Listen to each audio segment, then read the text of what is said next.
In the Field updates on Market Journal are supported by the Nebraska Corn Board.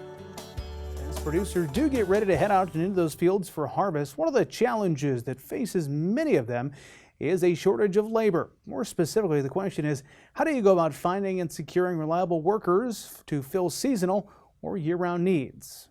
With that in mind, the University of Nebraska-Lincoln Center for Agricultural Profitability recently hosted a webinar workshop on seasonal labor and immigration for livestock and crop producers.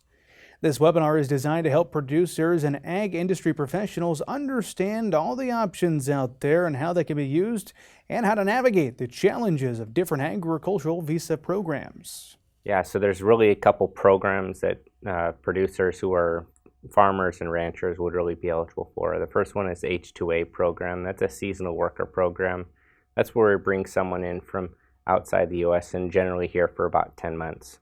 They're here and then they go back to the country and then they can come back again. We have to pay them a competitive wage, and there's been some recent changes to this program, which is why we're kind of highlighting it, that really put some policy pressure on Washington as far as the wage they receive and the type of work they can do. So that's a program that's been out there for a long time. It tends to be more popular in vegetable and fruit production, but is becoming at least more of a feasible option for row crop producers.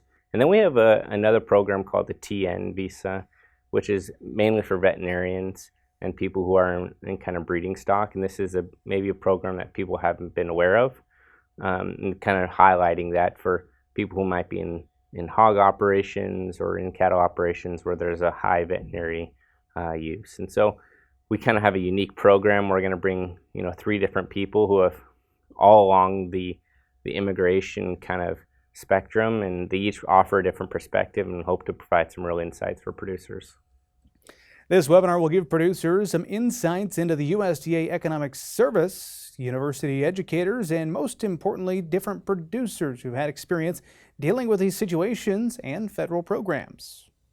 Yeah, so we're going to start with someone from the Economic Research Service. They're just going to talk about this isn't a Nebraska issue, this isn't a Missouri issue, this isn't just a Kansas issue, this is a U.S. ag issue when we're talking about labor.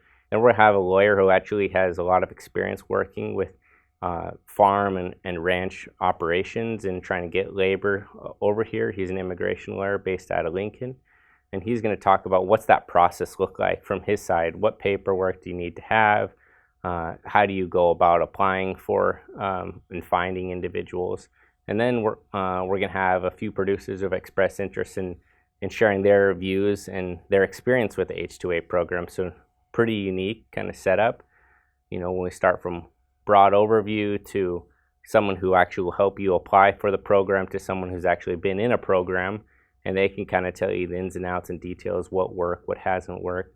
And so really just provides a broad overview and hopefully is a launching pad to other opportunities where we can just at least have a discussion about this and provide information for producers who are interested in the program, who may have heard about it, but maybe haven't tried it, because it's, with a lot of these federal programs, they're pretty complicated. You need someone who's done it before, and if we have producers who are willing to share their experiences, the more the better.